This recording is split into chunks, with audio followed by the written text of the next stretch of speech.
All right, guys, go. Welcome to Movie the Podcast. That's right, Movie the Podcast. Movie the Podcast. That's right. It's Movie the Podcast. It is Boxing Days. Yeah. Question mark? D-A-Z-E. D-A-Z. And we watched ourselves An the excellent Great White selection. Hype. Yeah, so possibly. There might be some dissent in the room, so no. brace yourself for that. But we watched. I would say I don't even know whose movie this is. Is it Samuel L. Jackson? Is it Peter Berg? Is it Damian Wayans? The movie's got everybody. Written by Ron Shelton of Bull Durham and other sports movie fame. Yeah, directed. Question mark. Directed by what's his name? Reginald Hudlin. Reginald Hudlin, who wrote like some really good Black Panther comics in the early 2000s. And he was like the president of BET for a minute. Yeah. I was not familiar. I didn't know he made movies, but apparently he's very prolific. Like didn't you say he's like he's done a bunch of like all kinds of stuff, right? Like he did he produced the Boondocks for the first like season or so, but then they made an episode making fun of BET and he quit. That show was great. Anyway, yeah, The Great White Hype. We watched it, and it's all about boxing. I saw this in the theater. Oh, did you? Or not? I did. Wow. Damn. Remember movie theaters, everybody? Remember movies. Yep. Yeah, I'm interested to talk about this. It's fun to. What was the year on this one? 96. 96? Yeah, 96. Prime 90s movie, very 90s. I feel like very maybe this will come up later or whatever. But you know how I just ruined the whole format. I don't know if you don't know anything about boxing, if this movie works quite as well, but if you're at all familiar with the behind the scenes of boxing or MMA, I guess to a point, I think it works really well. Yeah, I mean, it's hard for me to divorce my knowledge of those sports because I do know a lot about them. I feel like it would work. Maybe not. I don't know a ton about them, and I loved it. So yeah, this guy directed one of our favorite SNL movies, The Ladies Man. He directed The Ladies Man. Hell yeah! I love it. Committee is a soup. That is my opinion. I can have it if I want to. And he directed Boomerang, House Party. Oh, Boomerang fucking rules. So does House Party, the first one. Yeah, the first one, not the other ones. Hood classic. Not the compromised second film. Marshall. We are Marshall? No, the Thurgood Marshall, the one we reviewed. Oh, he directed that too. It was okay. I remember liking it. I remember I believe that is the Thurgood Marshall / Zack Snyder's Justice League episode. Yeah. What a twofer. So what a career for this guy. Yeah. He's been doing it for a while. Yeah. I thought he had passed away, but I was thinking of Dwayne McDuffie because I think they were all tangentially involved with Milestone for a while. Yeah, Dwayne McDuffie was like a founder of Milestone, right? I guess he probably was comics. too. Yeah. Mm-hmm. Oof, that DC. What a great line. Are they the ones who made Static X and all that stuff? Yeah. And Hardware and Icon, I think, was the Superman analog. Yeah, go back and read some of that stuff. It's pretty good. It was pretty good. Yeah, there's a TikTok guy that I follow who just goes around and asks people trivia at Comic-Cons. Is it name black people that don't have electrical powers? Is it that guy? 5 black superheroes without electric powers. Everybody's I got it. And they get 3, and then they fall completely off. Yeah, I could do it. I could do it. Easy. Oh, yeah. It's easy. Anyway, what did y'all watch this week? I'm going to start with my main man, Gogs. Yo. Gogs never goes first. Oh. There's a reason for that. We'll ask Liz about it. God, I'm just taking them. Just catching strays. I watched 2 things. Actually, I watched more. I'm just going to talk about 2. 2 things. Yes. I watched 2 things? Yeah. Basically 2 Why do you things. keep talking like that? Can't help it. I watched holiday favorite in the Petrella house now, Jingle All the Way. Oh, yeah. Good one. A movie where I still can't believe, for the purposes of a parade, they made a completely functional supersuit. It's right. batshit insane.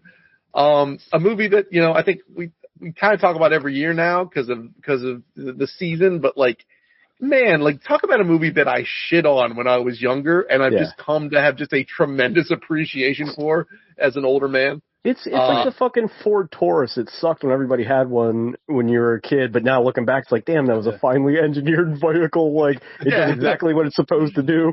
Nothing fancy. No. Jingle All the Way has 400,000 miles on it with 0 oil changes. What a wonderful analogy that was. And I got wrong? Somebody fart? No, it blew my nose. I'm sick. But I got sorry, buddy. like I was showing my kids the movie, and they're like, and I got to finally kind of explain to them, I was like, this is a slapstick comedy, and like, what does that mean? I was like, see how many people are just getting hurt? That is exactly the point. Like, it's dumb, it's fun. Arnold's great in it. He's not taking himself seriously. Phil Hartman.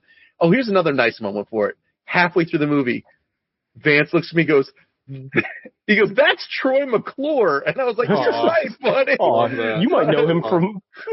And then he kept doing that. It's like, you might know me from. And I was like, oh, yeah. Oh, that rocks. I love that. Yeah. It's going to be weird in 20 years when they've privatized the post office. That movie's not going to make any fucking sense. No, but for right now, pretty great. So watch that. Love it. And then I was texting Sean, and I watched the second... I'm sorry. It's true. I watched the second movie I watched was purely based on vibes, and I watched what I thought had a similar kind of feel and tone to The Great White Hype. I put on Death to Smoochie. Fuck yeah. Yeah, I could see that. Underrated. Absolutely. That movie is so goddamn good. Right? Ed Norton's not insufferable in it. It's a cock and ball, and it's like it's a really good Robin Williams movie because it's Robin Williams being like, he's not, he's like, he's fucking just like being. That's my favorite Robin Williams. That's also what does this guy do? He flies around, he's got a sword, he kills the bad guys. That's a Gellian 1 hour photo joke. I'm sorry. But it's Dogs, did you know that who plays the boxer in that? I can't remember. Is it anybody? It's Jackie Aprile from The Sopranos. It was supposed to be Henry Rollins. You know what? This was a better casting. Casting. Spinner is a...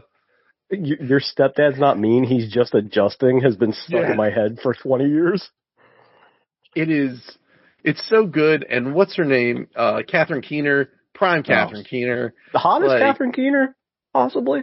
Arguably the hottest Catherine Keener. And like DeVito, right? He directed it. I don't know if he wrote it. But man, is that movie Drowning Mona around the same time, which is another dark banger? Oh, I like that movie. Fucking rules. But he did write it. He wrote it. Okay. He also produced How High. Banger. Did he also write out? I'm sorry. Oh, he didn't write it. I clicked on the writer's thing, but it kept the director's thing up too on IMDb. Shout out to Buggy Ding Dong. Shout out. It's gonna be a fucking Buggy Ding Dong. God. Yeah, that movie's like, it's another movie, like much like The Great White Hype. It's one of those movies I haven't seen in a very long time. And I forgot like just how much I just enjoy it. Like, it's silly. It's also low stakes. And it's just, but it's like, I don't know. It's got like enough intrigue, well, it's like John Wick, where's this heightened world of like fucking TV show assassins or some shit. Right. like fucking Ed Norton gets mobbed up in the movie in the most like cute way possible. Like, and it's just him. His character never gets compromised. He's like a good person throughout. Like, there's no. I don't know. I think it was a movie that charming. I think it would have found an audience with like A24 kids now, but I don't know if anybody knew what to make of it then.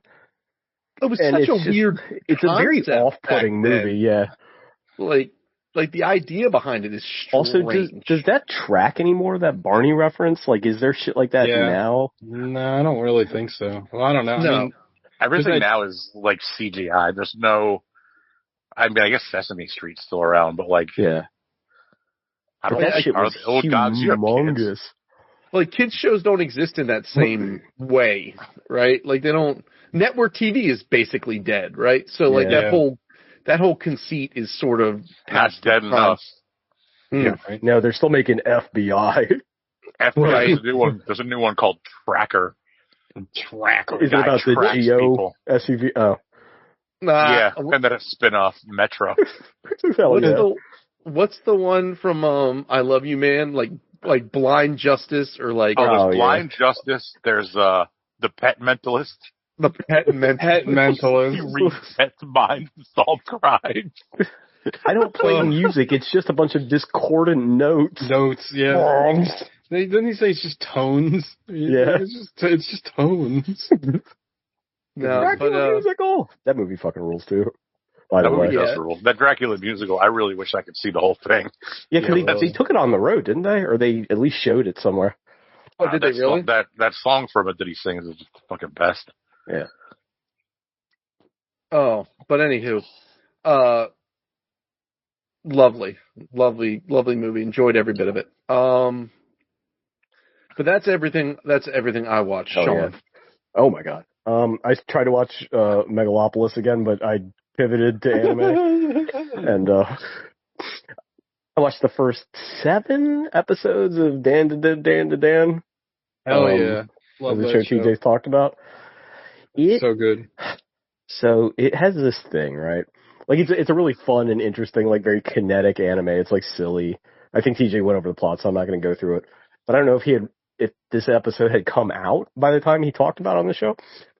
It's like every really great animated series has to have their fucking Jurassic Bark episode. If that tracks, everybody gets that reference, right? Yeah, the dog. Yeah. Yeah, the dog.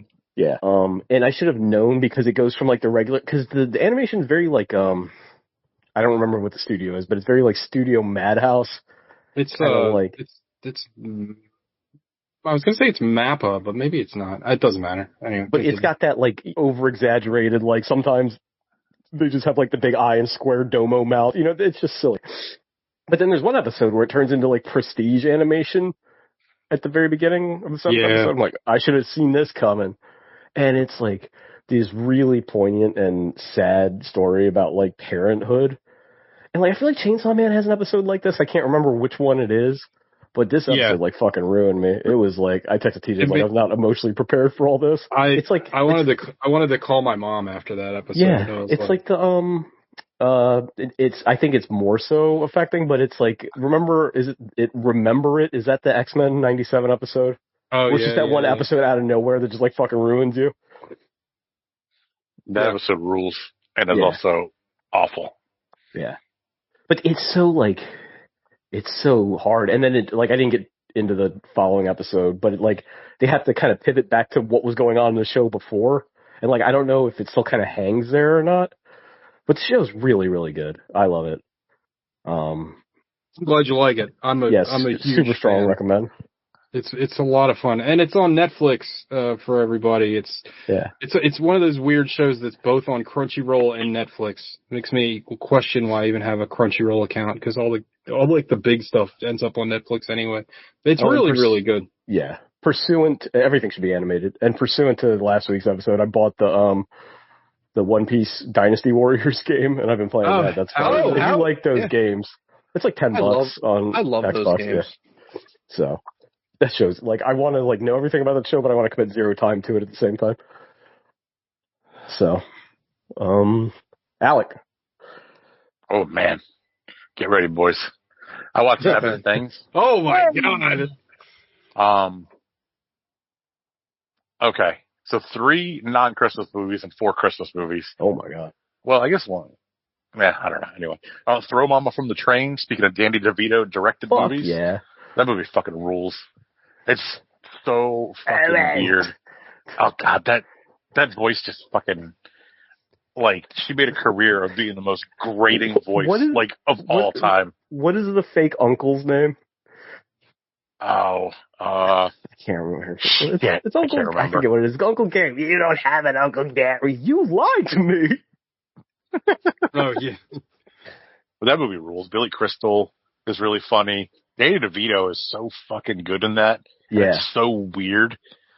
He's a fucking weird odd guy. Yeah. He is. But man, that movie does rule. Also weird that it's a setup from like a Hitchcock movie. Like that's where the whole plot stems from.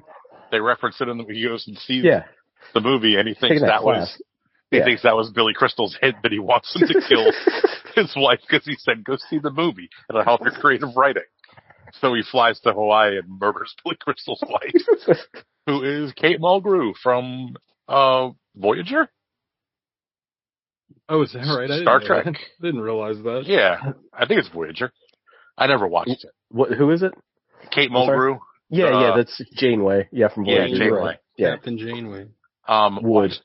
Watched the duology of Grumpy Old Men and Grumpier Old Men. Oh my God. Those are both still fun movies. And Margaret? Question mark? Yeah, and Margaret. Okay. The first one, it's Jack Lemmon and Walter Matthau. And then the first one is Anne Margaret, and the second one, Sophia Loren. Ooh. Bangers, both of them. Yeah. But those movies are fun. Like, cranky old people that hate each other but secretly love each other. Like, in a perfect movie, those two would have just ended up together. Instead, better movie. Instead, they both ended up with their female counterparts. But they're all happy at the end, so that's all that matters. But those movies are both they're both fun and they're nostalgic. Now for the Christmas movies. Watched A Christmas Karen, which I've watched the past couple of years. You brought that up last year. I remember that. The movie's, it's hilarious. It's very, very funny. It's a very authentic, retelling of A Christmas Carol. Authentic isn't the word, but faithful. Yeah. Faithful through the eyes of a comedy where instead of Ebenezer Scrooge, it's like what you would imagine like the worst Karen is, like asking for people's manager, ruining their days, like sending food back and drinks back, shit like that. It's really funny. And the best part is there's the girl next door who is dying, who's like the Tiny Tim thing. She has leukemia. And after she has her change of heart or whatever, the girl said she wanted a skateboard. She buys a skateboard from a neighborhood kid, gives it to the girl, and then when the girl flips it over and they show it's just this like female anime character with these gigantic tits. Oh, it's so fun, so funny. The whole movie's really funny. I can't hear Tiny Tim without thinking of the fucking Muppets Christmas Carol every single time. Oh yeah, who didn't die? I'll probably talking about that by next week because that movie fucking rocks. Watched a movie called Hot Frosty. Oh, you watched that? I saw that all over the internet. Oh yeah. What's his name from Schitt's Creek, right? Yeah, it's Ted from Schitt's Creek. Lacey Chabray is the female lead. It's got Craig Robinson's in it. Joe Latrulio's in it. Basically, it's Frosty the Snowman comes to life with a magic scarf, but he's like hot. He's like ripped and jacked and handsome. And Lacey Chabray takes him under his wing. Craig Robinson plays the sheriff of the town, who, when he first came to life, he was naked, so people thought he was a streaker. So Craig Robinson's trying to like catch him and take him down the whole time. It's fine. It's not the best thing I've ever seen, but it was perfectly cromulent. There's a new movie on Hulu we watched called Nutcrackers, and that was okay. That's Ben Stiller. Oh, I've seen that on the what's it called? It's okay. It's not great. It's not terrible. It's kind of meh. Like, I didn't hate it, but I didn't love it either. Right. He's the uncle. His sister and her husband die in a car crash, and he is responsible for these 4 kids now. They're 4 kids, and at first he's just trying to help them get adopted, but then he starts to love them and care about them and yada, yada, yada. Sure. Like, it's fine. He's in it. Linda Cardinelli's in it. I love her. Those are really the only 2 actors. The only 2 actors of note that I can think of. I can't think of anybody else famous that was in it. The kids are all pretty good actors, and they're 4 brothers. They're like legit 4 brothers in real life. Four Brothers. Four Brothers. It's called Four Brothers. The last thing I watched was a new movie on Paramount, maybe, called Dear Santa with Jack Black. Oh, I just saw that on the torrent sites. Yeah. It is any good? Uh-oh. I thought it was really funny. Oh, okay. So Jack Black, it was written by one of the Farrelly brothers and directed by the other one. I can't remember which one's which. But basically this kid with dyslexia is writing a letter to Santa to help his parents fall back in love or anything. Sean has his hand raised. Oh. I just noticed. I didn't know if it came through because I was having problems with the phone, but somebody said Linda Cardinelli, and I just wanted noted that I said smashed. Oh, yeah. Thank you. Yeah, of course. So he writes the letter to Santa asking for his parents to fall back in love because their relationship is strained because the other brother they had died, or his brother died. But instead he wrote it to Satan. So Jack Black plays Satan, who comes and starts granting this kid's wishes and I don't hate the premise. It's really funny. I thought it was really funny. The Farrelly brothers are super underrated. You guys saw Outside Providence, right? That movie. They always bring that movie up. Yeah, that movie's so good. That movie's very good. I thought it was a lot of fun. I think we're the only people that remember Outside Providence. Sorry. Yeah. No, it's fine. Stuck on You is great also. Oh, I thought you meant Outside Providence is Stuck on Me. Yes, it is. Yeah. Stuck on You is great. Love Stuck on You. Me, Myself, and Irene. Big fan. Love that movie. You got to go to Duke with them Sling Blade motherfuckers. That's all I watched. The only other thing I started watching, and I'm in love with, there's all the, I'm sure TJ's seen them, the Godier TikToks. No, I don't think so. It's people, most of it's families at Thanksgiving, and they're playing the, what's the song? Used to know. Somebody that used to know. Yes. That's all. But and they keep cutting the scenes of the family, and people in the background are all frozen, and then one person is doing weird dances at the front, and it keeps cutting every couple of seconds. And some of them are really fucking funny. I'll send you a few of them. Yeah, you got to send me a few. So you can get the algorithm. Some of them are really funny. I was dying laughing at some of them. TikTok's just funny. It only takes 2 videos, and then it's that's all you'll see for a week. You know? Yeah. I think they're funny. I mean, obviously some of them are better than others because it's all user content, but the good ones that are really funny. One of them was a family. The grandmother was in the hospital. She's in her hospital bed, and they're all dancing around her.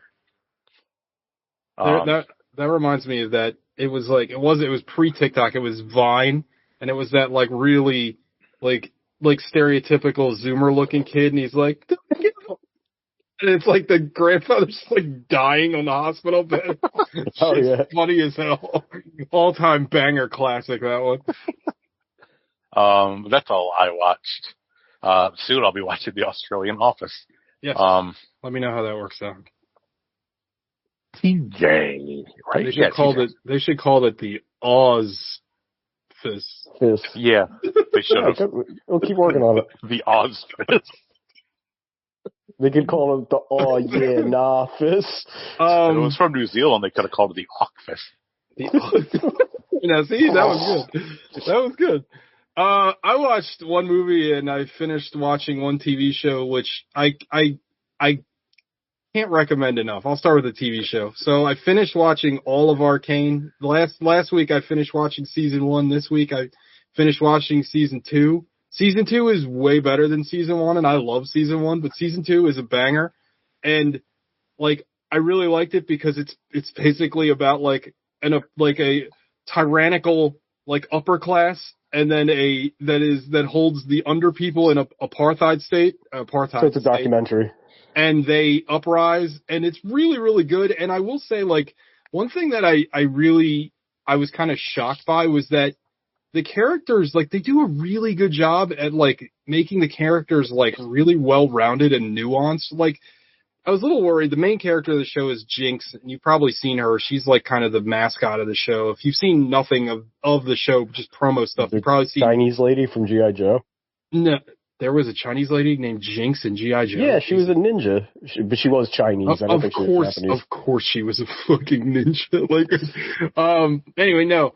She's got like blue hair and she's got kind of like a Harley Quinn kind of vibe. And I was a little worried about that character, especially in the beginning of the show when she shows up. I thought that was going to be her character, but they do like this amazing job of this show, how she's kind of molded from like trauma and she develops. Like she has like between the first and second season, like by the end of the second season, she has like a legitimate arc and she feels like a real character. And like so many of the characters are like multifaceted. Like there's nobody that's just like a pure evil, like cardboard cutout. Like even like the beginning of I won't give too much away, but there's like this guy that's clearly like a villain, but even he is like sympathized and he's more well-rounded. And it's like, I don't know. I was really impressed by the show, and the fucking animation is amazing. The action sequences that they do, and they do that thing that I like with animation where they'll like change up the animation style, like to like kind of complement the mood. Like there's this part in the second season where they're basically doing like a memory flashback and the whole animation style changes to this like watercolor look. It's a very impressive show. I can't recommend it enough. Don't let the stink of League of Legends like get on you about this, because the show is brilliant. Like it's really good. The World of Tanks prestige anime. Dude, it's so good. Like, honestly, I would be shocked if, like, everybody didn't love it, because it's really fucking well done. Like, really, really well done. So you watch Arcane on Netflix. It's worth the hype. I loved it. Like I said, I tore through the 2 seasons like it was nothing. The movie I watched was called All My Friends Hate Me. It's a British movie. Correct. And I fucking loved it.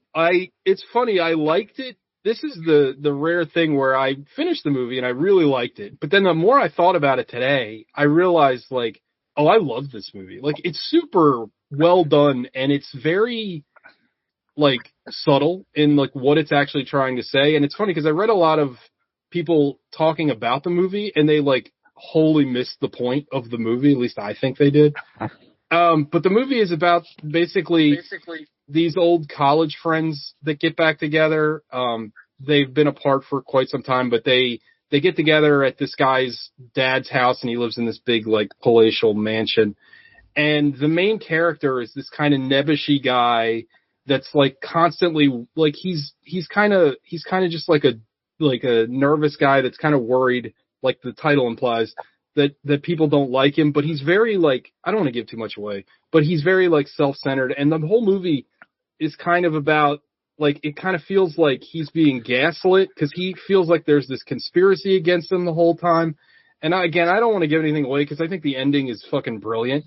But like, by the time it's over, you like recontextualize everything you watched and you're like, oh, that's fucking brilliant. Like, I loved it. And it's like funny too. It's categorized as a dark comedy. I absolutely loved it. It's on the Plex for you guys, but for everybody at home, it's on Hulu. It's really good. I'd give it an 8 out of 10. I thought it was brilliant. And best part about it, it's an hour and a half long. That's the reason I watched it last night. I was going through my Plex and I was like, what's an hour and a half long? Because I wanted to watch A Different Man, which is a movie I have to watch before the end of the year, but it's like 2:15. I was like, nope. It's called All My Friends Hate Me. But I loved it. And I don't know, like it was recommended by a YouTube channel that I know Sean likes. It's called In Frame Out. And they recommended it as one of their, like, I don't know why it got put in the horror category because it's certainly not a horror movie. But they put it in like a list of like horror movies that you probably haven't seen. And I hadn't seen it. And I put pretty much every movie that they put on that list that I hadn't seen on the Plex. So does that list have the Australian Prom movie? Because I feel like that's on every horror movie you need to see before you die list. Oh, you're talking about The Loved Ones? Yeah. No, but I want to say that the reason I watched it is they brought it up on another list. But I love that fucking movie. Yeah, it's really good. Me and Chris did an episode on that movie back when we did that other show.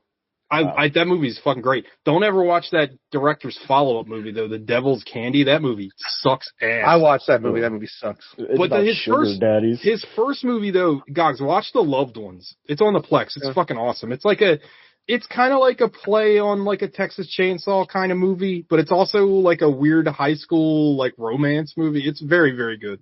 I loved it. But yeah, that's all I watched. Like I said, both really good. I'd highly recommend both of them. I really like to talk more in depth about All My Friends Hate Me, but it would kind of spoil the movie. So watch it. Talk to me afterwards. So. Oh, I forgot. I got one.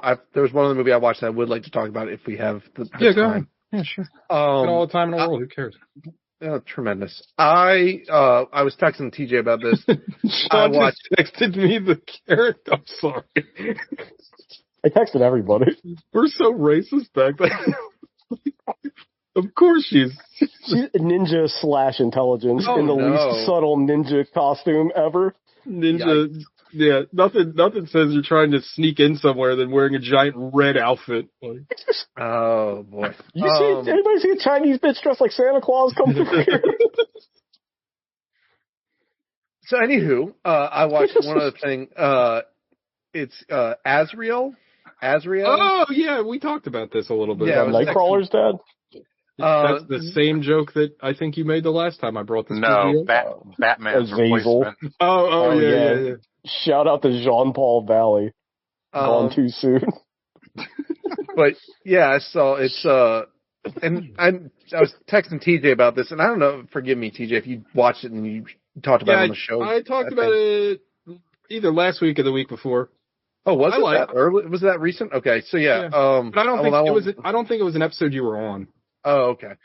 And if I'm not on it, I don't listen. So it's a movie about Gargamel's cat. Oh yeah, that's right. So right, the whole movie is about Gargamel's cat and the Smurfs.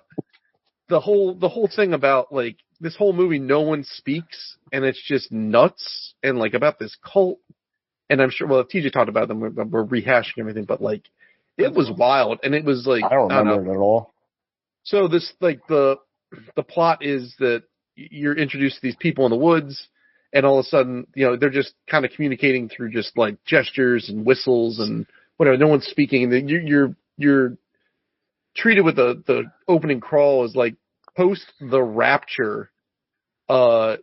People have given up the sin of speaking.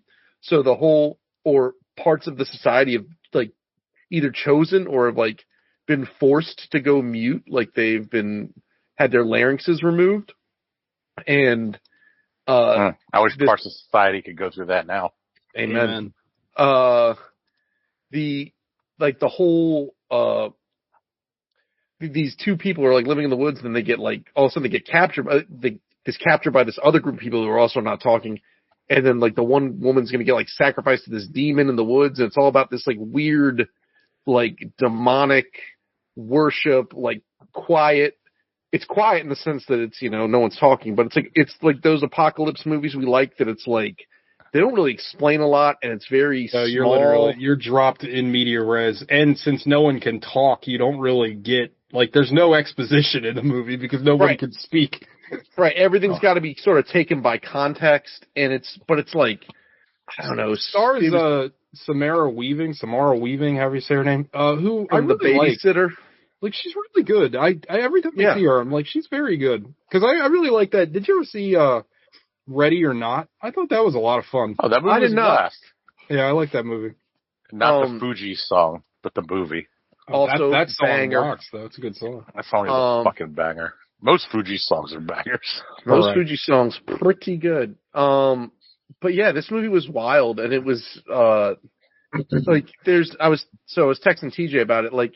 I ended up like reading some stuff about it afterwards, and if you guys, I don't know if you get, it's sort of a thriller, it's kind of a horror movie, but like it's more like horror action, I would say, like, or suspense, like, it's not, I don't know, it's kind of in the middle, I guess. Yeah, but it's like, I think what was interesting is like, I was reading about it, I was like, there's only one person that speaks in the entire movie. and he's speaking in, it's either Portuguese or Spanish, and it's not subtitled. So I meant to look up like what he's actually saying, but he seems to get the gist of like, she was either part of this movement or part of this cult, or maybe this was done to her with like unconsensually or whatever. Like having her, like, she's got like a scar where her larynx was. But like reading about the movie later, like I didn't pick this up initially, but then it sort of recontextualized the whole thing. Like it's like a horror, it's a thriller, it's a revenge movie. But like at the end of the movie, you're kind of like, or they're saying she had maybe been part of this cult that kidnapped, like she wasn't just an innocent or whatever, she was a part of this cult that kidnapped her, and then sort of recontextualized the whole thing. It's super, I really liked it. It was super interesting. It's like, a solid, like, I was telling you, it's a solid, like, it's an 8+, but I'm probably going to rewatch it, and then it might end up being like, I still feel like the ending leaves something to be desired. The endings, they fumbled the bag a little bit at the ending, but like the rest of it's like really interesting. And it's really ambitious to have a whole movie where no one speaks. And just everything has to be done through context. And I thought that was really cool. So there's that. So thank you. I see my time.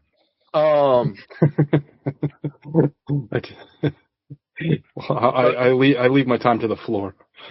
But I guess now I got to go talk some more, because now we got to talk about The Great White Hype. Yes. Yeah. What happened in this movie?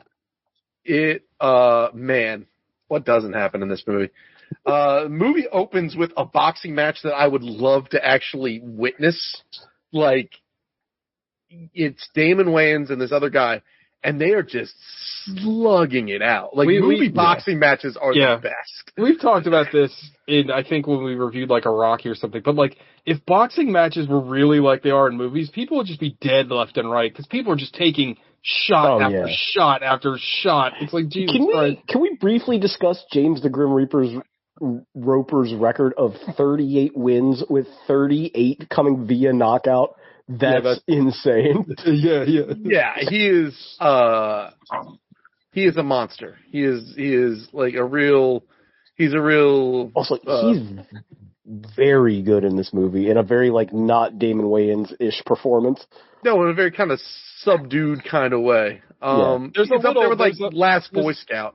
There's a little Tyson in his performance. Yeah, for sure. No, it comes and goes, right? Because like in that first interview, so he beats this guy Tyson, up. Yeah. He beats this guy up, and he's in the ring. He's like, I really expected it. I'm a little disappointed because I wanted to finish him with a right hand, and he went down with a left. And he's like doing a Tyson thing. I was like, I don't remember, and I've seen this movie before. I was like, I don't remember him doing it goes Mike away. Tyson the whole time. It does go away. Yeah, it goes away. Champ, it matters to you if you use your left or right? Yeah, it's like I got done painting the Mona Lisa and realized I forgot to put the brass sauce. Like, I don't know why that made me laugh so hard every fucking time. I always forget it. I don't know why. It reminded me of the Dredrick Tatum quote where he's like, I will make orphans of his children. I believe they have a mother, champ. Yes, I understand. You die of grief. And that makes the heavyweight champ of the world, and that means everywhere, not just the United States. So he beats this guy. He's defended the heavyweight title again. His manager is a Don King / every like Big Tent preacher analog, played by Samuel Jackson, just like absolutely destroying it in this movie. Like he's so good. He is it Frank Sultan? No, it's Fred Sultan, and he's got like the bravado. He's wearing schemes when he's 10. Yeah, he's just a scumbag, and he's just using this guy. So anyway, you find out like after. Also, real quick, I'm sorry. Yeah, I do appreciate this. They do this in a lot of boxing movies, though. Is they use the actual like HBO fight cameras, so when they're doing the ringside footage, it looks like an actual boxing match. Yeah, it's like a real fight. So it's afterwards. Everybody's celebrating. It's going to be the big payday for James the Grim Reaper Roper, and you find out. So the entourage of Samuel Jackson is John Lovitz as his publicist, Corbin Burnson as the owner of the MGM Grand. Yeah. Very good. Everybody's bringing like way too much to this movie, I think. Yeah. I love the movie, but everybody's like really going for it. Yeah, they went hard. Rocky Carroll from Rock fame. That's who that was. I couldn't. Yeah. I was like, where do I know that guy from? I was like, he looks so fucking familiar. Yeah, Rock. He was Rock's brother, right? Yeah, he plays the uptight black guy in a lot of stuff. He's the lawyer in this. He's great. We've had people look over the contract. 10 of them, nobody understands any of it. It's indecipherable. Cheech Marin as the commissioner of the IBC. God, this movie fucking rules. Then so this whole thing's going on, right? And they're like, listen, the take, attendance is down, the gate was down, pay-per-view is down 50%. It was down 75% from the last one. Like, people don't care anymore. Also, Jeff Goldblum and his documentary crew are there trying to take down Fred Sultan for the scumbag that he is. And so he's got like his documentary crew. It's all just like white liberal arts kids just like lurking around a boxing ring. And I feel like Gogs might be the only other person to see this movie because Method Man is also in this movie that I'm thinking of. There's a movie called Black and White where Robert Downey Jr. and I forget some lady are making a documentary about something nefarious, and like Robert Downey Jr. kisses Mike Tyson on the lips. Does anybody remember that? No, I've not seen that, but now I want to. It sounds like a fever dream. It sounds like Sean's just reading his dream journal.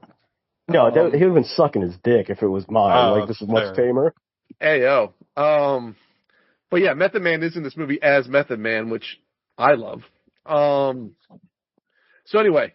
A cameo by Brian Setzer also later in this film. That's who that was. Yeah. The musical appearances in this movie are wild. It was like Brian Setzer's in it. He didn't have his orchestra though. That is true. It was or his Stray Cats. That was too expensive. So Roper's not going to get paid like he wants to get paid, so they got to come up with something. So they give him another 2 Rolls Royces. And he's got his whole crew is. He already has 8 Rolls Royces. He's paying people like Suge Knight used to pay people, where he would just give them cars instead of what they're actually owed. Yeah, so he's out here getting it. What a Merlot Broham. A Merlot. You're still driving that Merlot Broham has lived rent free in my head for 20 years. Also, can someone? I'm probably just being too white. I don't understand the Broham part. It's a Brom, is a trim level. Well, it wasn't just, but I don't think it was just Cadillac. I think that Oldsmobile, it was like a fancy trim level of General Motors cars. I didn't know what that meant. Yeah, it spelled like Brom. Braugham. Yeah, Brougham. Okay. Yeah. I did not get the joke. I was like, what is that? Still driving that maroon Broham? It's Merlot. It's Merlot. Okay, right. So then you got this other boxer, Shabazz, that wants to he's the number 1 contender. He gets claimed that he's being ducked. He is being managed by Jamie Foxx, who is also great in this movie. Anyway, so they're like, look, how are we going to get butts in seats? And you know what? Racism. So no one cares about that is the correct answer, by the way. Yeah. No one cares about 2 black dudes beating each other up. We need to get a white heavyweight contender to fight Damon Wayans' character. And so they go through this whole bit where Cheech Marin had brought all of the white options on VHS tape, and we get to watch them get the jacked up, kicked out of them for about. I do love the fact though that like Samuel L. Jackson is like kind of profiling him. He's like, oh, I could sell this guy. He's like a Tarzan guy, or like he's like the first guy's like clean cut American guy. Oh, he's kind of swarthy. One of the guys is Tommy Morrison, who died of AIDS while claiming he did not have AIDS the entire time. Also, star of Rocky, the worst Rocky movie. 5. Tommy Morrison, when they said in this movie he was like John Wayne's nephew, he was actually like the grandson. Yeah, I hope somebody got fired for that blunder. Yeah, I think he was his grandson. He was like, I didn't know that. He was related to him somehow. He was a piece of shit for real. Because John Wayne changed his name from Morrison to Wayne. I didn't know that. To seem cool. Did you know John Wayne's real name is Marion? That's actually I did know that. You know, John Wayne was a horrible racist who tried to beat up Native American women just for having the audacity of not wanting to be killed.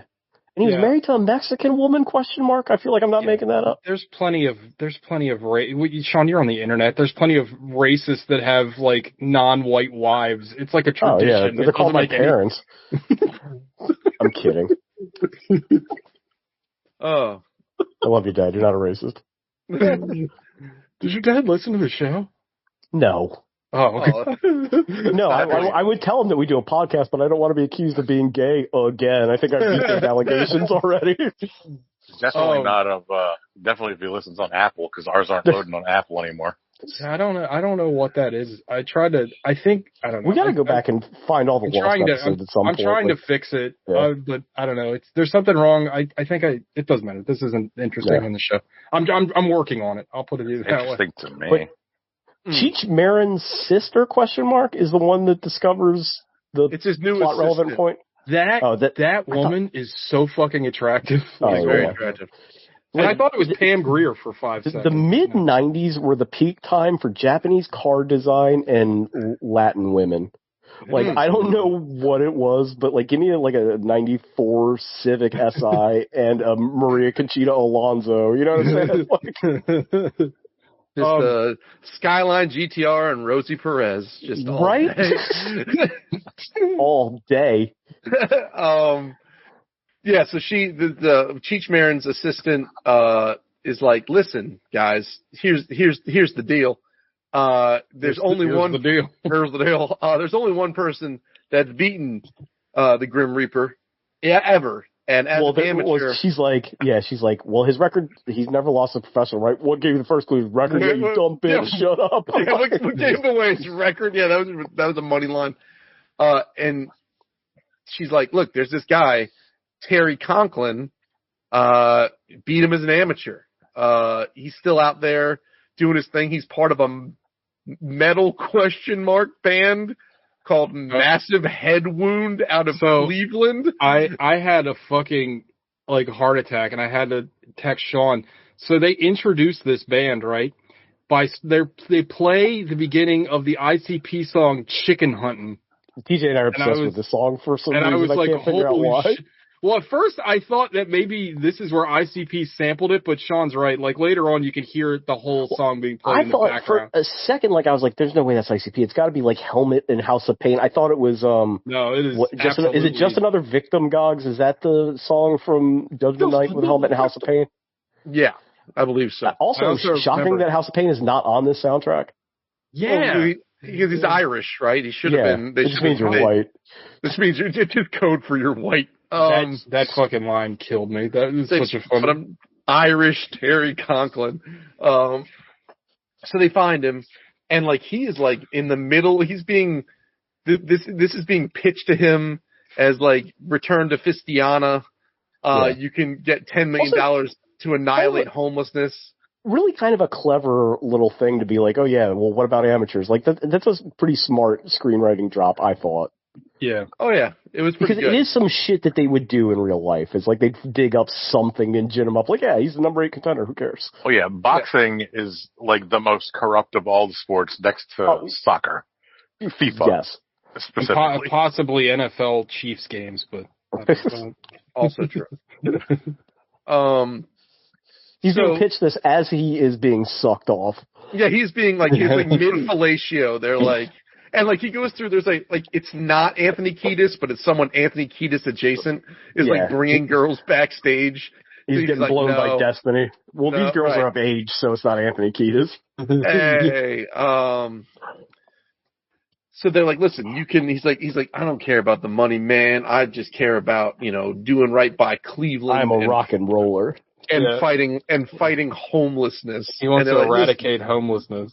Like you can personally eradicate homelessness with $10 million. In the world and also here in America. And also here in America. And he's such a dum-dum. And they gas him up. It's a shame he went crazy and all he makes is like Boston racist movies now because he's really fun in this movie. He's so good. He's a lot of fun. This and he's in one of my favorites. He's Pistol Pete Meeks in Smokin' Aces. He's in that movie for 20 seconds before he gets killed by Chris Pine. Didn't he direct Smoking Aces? No, that was Joe Carnahan. How dare you? Oh, sure. Sorry. So they get like, listen, come on back. You can take the champ. You're gonna be, let's give it a run. So like I said, the gas dude up. They give him to Gimli, and they're like, yeah, you can go. You train. We'll get you. You got 60 days to go get and fight. Make him look presentable. Like nobody. The important thing I think to note is that nobody's under any illusion that he will win this fight. Right. They're just like, look, we just gotta get a white body in the ring for him to fight to get the tickets up. Meanwhile, Damon Wayans is just living his best life, just like eating ice cream and just laying about like, I don't have a care in the world, like whatever, this kid can't touch me. And then, so for a little bit, so then it's training scenes, it's this guy it's Terry Conklin believing his own hype. Meanwhile, you've got, the Grandmaster is over here trying to take down, Fred, Sultan, and then he gets like seduced into becoming the new publicist because everyone else thinks because Cheech Marin is corrupt and being used by Sultan.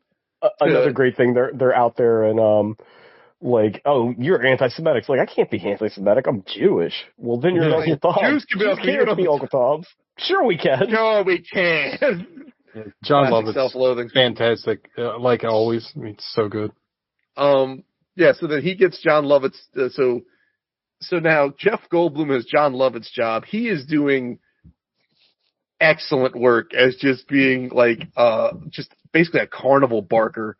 And like he does like a Miracle on 34th Street, brings all these letters in from all these people that are excited about Terry, just reads this blank piece of paper about Timmy in a wheelchair. But the funny thing is they put a wheelchair plant in the audience, or it's just a magical happenstance that kid does show up. It's fucking brilliant. What's in the envelope? Pictures of nothing, Saul. So, they're hyping dude up. He's training. He's looking good. He starts thinking he can. Peter Berg always thinks he can win. Everybody thinks like Damon Wayans. Rhys Meyers is super racist. Oh, like for real and in the movie. Right. Yes. And like he's like constantly saying racist things to Peter Berg, and Peter Berg's like, "Stop it!" What's his name? Jamie Jeff, whatever his name is. Like, I'm ignoring your racism, Jesse. We're doing this for the homeless. And so we've hit. I know they said they're for white men, but you're Irish, and that's close enough. He's like, I'm not even Irish. But I want to. Yeah, but you're white. Yeah, fucking where he goes to Mitchell is Jeff Goldblum, and he's like, "Do you covet racism?" He's like, "Do I covet racism?" Like, I don't know, that shit still makes me laugh. Yeah, the guy, he's just sort of a dum dum, and it's lovely. He's kind of like an Andy Dwyer, but a little more like a little rougher around the edges, I guess, maybe. I've never been to a place where women are treated more poorly. It's disgusting, isn't it? You want the cover of Playboy? Well, I didn't want to do it, and that's not what I'm about. So now, the day of the fight comes, and we're like, all right. Oh, Jeff Goldblum so, I'm sorry. The critic got ousted, right? He lost his job. So he pulls Goldblum aside and says, listen, Sultan's going down. He's ripe for a fall. Someone needs to take his place. And he gets, Grima Wormtongues his way into being like, listen, you take a shot at the king. There's one thing you've learned: if you take a shot at the king, you best not miss. So he decides that he's going to sign Irish Terry Conklin. Oh, I think before this, I'm sorry, I didn't mean to interrupt you. I know. No, go ahead. Time. But Marvin Shabazz shows up at the weigh-in, I believe. Yes. And starts a fucking, this is the letter reading scene, and Terry Conklin knocks him out with one punch, and then all the odds go ape shit. Yeah, everybody loses their mind because they're like, oh, Which shit. Which is also like a fun trick for the audience. So I saw this when I was like 15 or whatever. I'm like, oh, maybe he does win. You know what I mean? Right. Yeah. Well, because like Damon Wayans is like out of shape and not taking it seriously. Yeah. Round shape. Well, round shape. I'm round. I thought they were going to say that Samuel L. Jackson paid him to take that punch, but then that never came out. Like he actually, Nope. So now Conklin's got all the hype in the world thanks to racism. You've got people really thinking he can do it. You got him thinking he can do it. Everyone thinks he can do it except Damon Wayans. And then there's a really interesting scene where, like, in the midst of all this hype nonsense, they catch Damon Wayans, like, at, like, a diner. And they're like, you know what? The guy says he's going to fight for charity and do all this. Like, you give to lots of charitable causes and you never bring it up. And the guy just basically tells him to get out of his face. So you're kind of like, Damon Wayans' character is actually kind of a good dude. Right. Like, they're like, yeah, they listen. They're like, you donate to AIDS research and you donate to, I can't remember what else. Yeah. Yeah. Well, I think it's another thing trying to make the point of, like, the black athlete gets cast a certain kind of way. You know what I mean? Yeah. I mean, it's not subtle in the rest of the movie. No, that's a good point. So then, also, I shout out to this movie because they stopped to watch Dolomite for like 5 minutes. Yeah. Which I fucking love. yeah, so then like, it's the night of the big fight, and Conklin comes out to, I forget what he comes out to. Danny He comes Boy. out, right, to Danny Boy by Brian Setzer. And Well, he's got, literally the worst sentence ever spoken by a human. and he comes out, and it's all this fanfare, and everybody's cheering. And meanwhile, Damon Wayans is back there watching Dolomite as part of his pre-fight ritual. They get out in the ring. It's time to go down. Jeff Goldblum sort of reveals that, like, listen, when this guy beats Roper, I'm gonna, I'm in charge of him now. You're out. I'm in, that sort of thing. And Method Man, I think you mentioned earlier, walks Damon Wayans down to bring the pain and performs basically the entire song, which I appreciate. And That shit was cool. That was very cool. Also, I guess I'm going to run it back. During one of the press conferences, Damon Wayans is just over it. He's like, you can just kiss my black ass. Like, just leave me, like, you people don't appreciate me.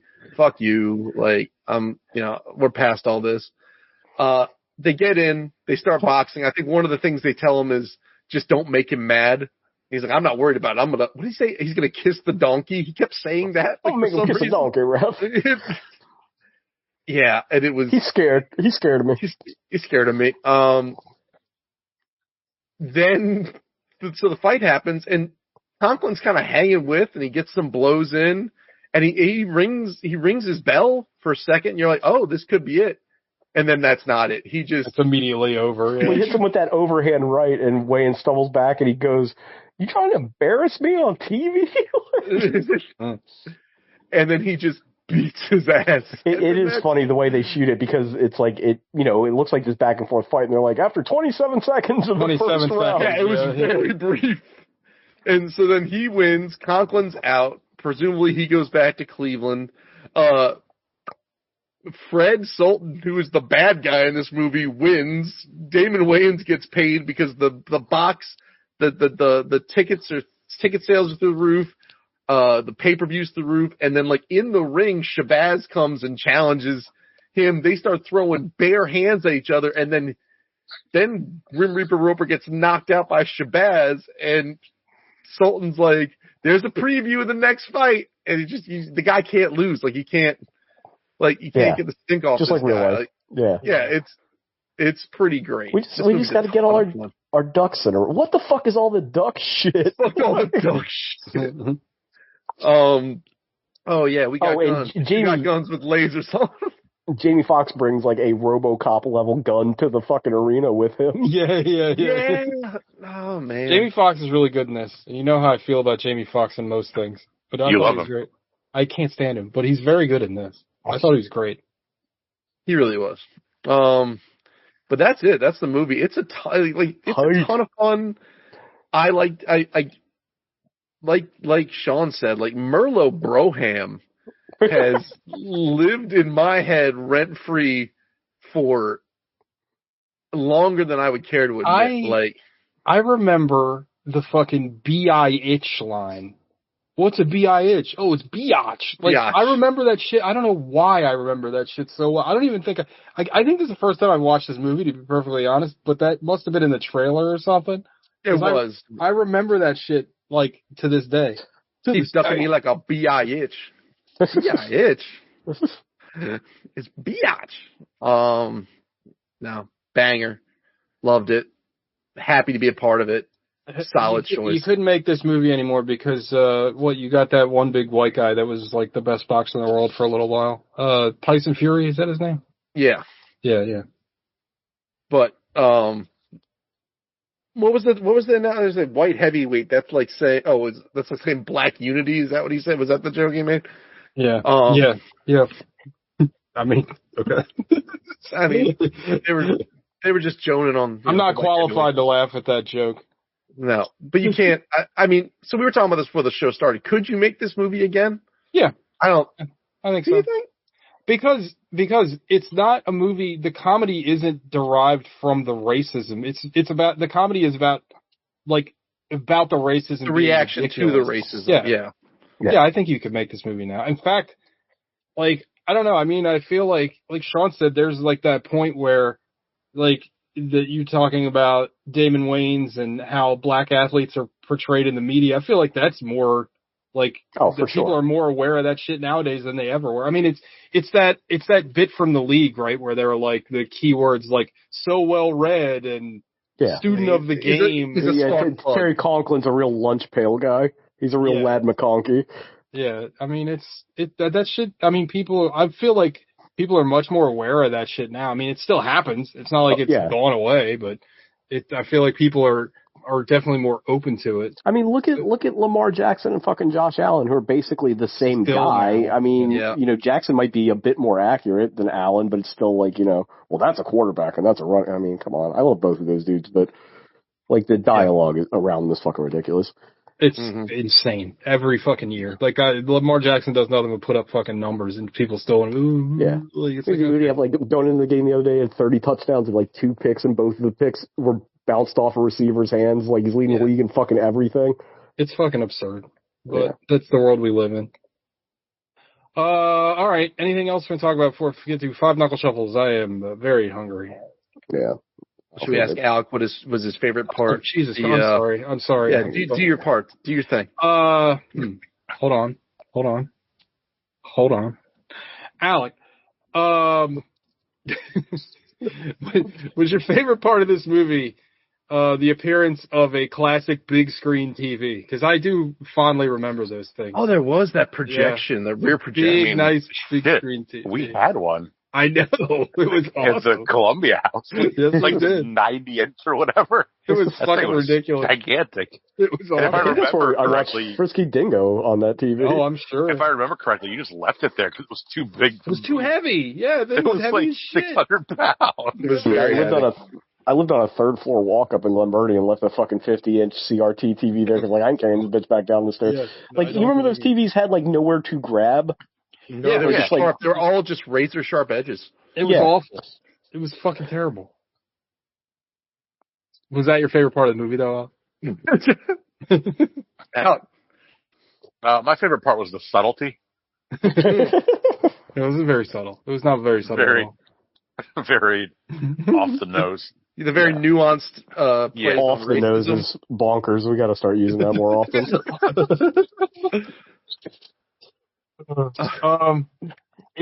This movie is not dealing in subtlety whatsoever. All right, Five Knuckle Shuffle time. Well, the opinion I'm most interested to hear, Alec. I'm gonna give it 6. Oh. I don't know. It was fine. I don't know. It just didn't quite do it for me. I love a lot of boxing movies. Just the performances were all good. I don't know. There was just something missing for me. And I remember parts of this movie. I've definitely seen at least parts of this before. Probably on HBO or something when I was 15 years old. Is it too fast? Is it there's no actual character development or not enough boxing, or can you put your finger on it?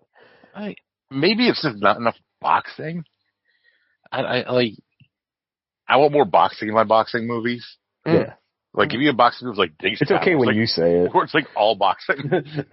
No, it's still not. Yeah, I can see why people would like this movie a lot. It was missing something for me that I can't quite put my finger on. But Peter Berg, Oh, he's so good. I remember it being Kevin Dillon.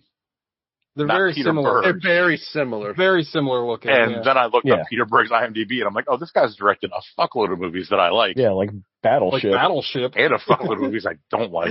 But he directed The Rundown. Yeah, Oh, Gods and yeah. I were discussing that before the show started. We're like, holy Very, shit. feel like he very bad directed things. Boston Strong. Very Bad Things rules. Yeah, He that's a great directed movie. pretty much all those Marky Mark, Patriot type movies. I was We gotta telling do The Big Hit one day. I fucking love that movie. Or I did. So Lone Survivor, Deepwater Horizon, Patriots Day, Mile 22, all those Marky Mark super American movies. Well, I was telling Gogs, I think he and Marky Mark are like buddies, and I think one of the characters in Entourage is loosely based on Peter Berg. I remember reading Probably that Kevin somewhere. Dillon's character. Kevin Dillon. Yeah, Because they look exactly the same.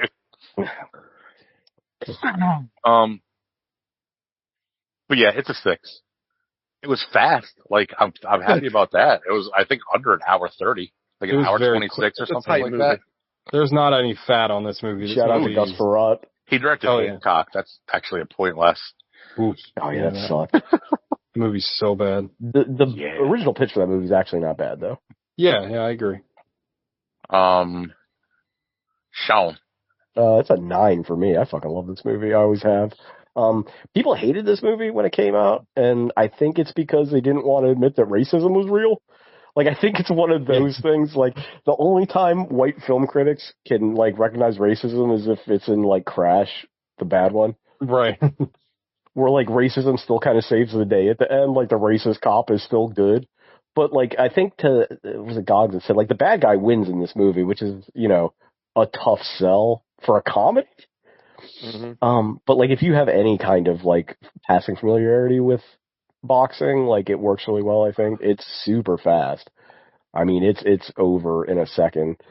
I'm I don't think it doesn't need to be anything more than what it is. It's just telling this broad story about racism and boxing and how corrupt it is, and they nailed it. And it's fucking funny. Merlot Broham, still funny. Gonna be funny when I'm fucking 50. Which I guess isn't that far now. I just pick up longer. 6 years longer away. time now. Yeah, it's still gonna be funny in 6 years. No, I love. What the fuck is all this duck shit? Oh man, I adore this movie. Also one of the first movies I had on DVD. In that era, this, Right. the talented Mr. Ripley. I don't know, because I'm Nice. boxing and I'm gay. Talented Question mark? What a double feature. Yeah, that's a good movie though. Oh yeah. It's a good movie though. Dogs. Yeah, this is a 9 for me. I fucking love. I forgot. I was texting Sean. I forgot how much I love this movie. Merlot Broham. When they were talking about the car, I was trying to remember. I was like, is that what this is from? And then as soon as they said it, I was like, actually, it was in the opening sequence when the Broham is driving through the desert. I'm like, this isn't the one with Merlot Broham, And is it? the movie, we didn't touch on it, but the movie opens with 2 scorpions fucking, I think. Yeah, in the desert. Samuel Jackson is doing something special in this movie. Is that a reference to that old parable where it's the scorpion riding across the back and it's oh, you stabbed me. It's well, I'm still a scorpion. Is that what I meant to take from that? I mean, No, I think maybe. it's just 2 scorpions fucking in the It's desert. 2 scorpions. Okay, fair. I mean, Sometimes I don't know. Freud said sometimes it's just scorpions fucking in the desert. I'm not reading too deep into what that meant. But it is funny that all the black dudes immediately know what the Merlot Broham is, and Jeff Goldblum has to be what? A Brom. A Brom. No, it was Broham, a Cadillac. Yeah. It is. Yeah, I don't know. It's a ton of fun. I loved it. I will continue to love it. It's one of those movies, like I'm saying, I probably haven't watched in decades. I'm going to This is one of those movies, I think I've talked about before, this is one of those movies I would get for 12 at a time out of the Carroll County Public Library. That was my first viewing of this movie, was on VHS that way, because the cover seemed bananas, and it's just Samuel Jackson's smiling face, and I'm a huge Sam Jackson mark. I love it. This movie's a ton of fun. And it's there and gone instantly. And TJ was saying before, and I think this is a great way. It's very low stakes. You're just like, you can just enjoy it for what it is. And yeah, like, and the bad guy wins, which is wild. Big fan. TJ. It's an 8 for me, dog. I really enjoyed this movie. There's something magical about this era of like black comedies in the 90s. I don't know. Like I like so many of these movies, like, and it just reminds me of a simpler time. And yeah, well, it's also like, yeah, I don't mean to cut you off, but I'm a terrible person and I don't want things to end. It's in the era where like black filmmakers got to make like regular movies that weren't strictly blaxploitation movies, you know what I mean? Like they got to kind of tell their own story and it isn't framed as like a white person telling a black story. Yeah, like, this is a very black movie. I completely agree, and it's just like, I don't know, it's just nice to see, and I just like, you know, we always talk about, like, God, you asked earlier, you asked earlier if this movie could be made nowadays, and you know, the reason why it couldn't be made nowadays, because they don't make, like, these fucking small-scale movies anymore. That's the real reason. Like, you don't really see shit like this a lot, and I mean, I kind of miss these kind of, just kind of simple comedies. That's, you know what I mean? It's got something to say, but it's also not about like the multiverse. You know what I mean? Right. I mean, like, and it's not like so multiverse. Oh shit! It's not so over the top like The Hangover and what comedies became. Yeah, it's not slapstick or it's funny, but it has something to say. It's a grown up movie for adults. Yeah, it's a fun movie. I really liked it. I think the cast is amazing. Thought everybody was really good in it. Yeah, it's just a really fun movie, and I'm glad we watched it. I really enjoyed it. So yeah, it's an 8 for me, dog. It was loosely inspired by Larry Holmes' 1982 fight with Jerry Cooney, which I think they bring up in the movie. They mention it, yeah. Larry Holmes is a guy that was going to break Rocky Marciano's record and lost a very controversial decision at 49-0, which everybody knew was bullshit, but it was speculated that the judges did it for racism. Which Larry Holmes famously said, Rocky Marciano couldn't carry my jockstrap, which he was correct. Because he would have beat the fuck out of Rocky Marciano. It's a fucking awesome quote. Yeah. All right. I have a pick unless somebody else has I've got one tentative. Okay. Have we ever done The Fighter, or do we just talk about it all the time? Because I feel like we've talked about it a billion times. I don't think we've ever watched it on the show. But you just had a pick. Didn't you just pick who picked this? I thought Sean picked this. I picked this. I was going to pick Tokyo Fist. I was going to pick Undisputed, the Ving Rhames, Wesley Snipes prison the original? I'm down. Yeah. You want to do that? Yeah. I mean, I'd love to watch George the Iceman Chambers. Yeah, I'd love to watch Tokyo Fist, but I'm dying to see how that would go over. Yeah, let's watch Undisputed. Okay. Because we need more Wesley Snipes. You know what I mean? So that'll be 3 Undisputed movies we've done. Oh yeah, that's right. We watched like the later ones. I forgot all about that. Well, aren't Boyka movies are not Undisputed. That's the Undisputed version? Yeah. It's a spin-off. It's a spin-off of Undisputed. What, Undisputed 2 is the first Boyka movie with Michael Jai White, correct? Or no? Is that 3? I think it's 2. 2, okay. Yeah. All right, well, that's the show, everybody. You know the drill. Eat your own ass. And, if you're thinking about getting somebody for Christmas and you can't figure out what that'll be, give them their own ass. Oh. How about that? Give them something to eat. All right. All right, boys. All right, bye, everybody. Bye. Good night, fellas.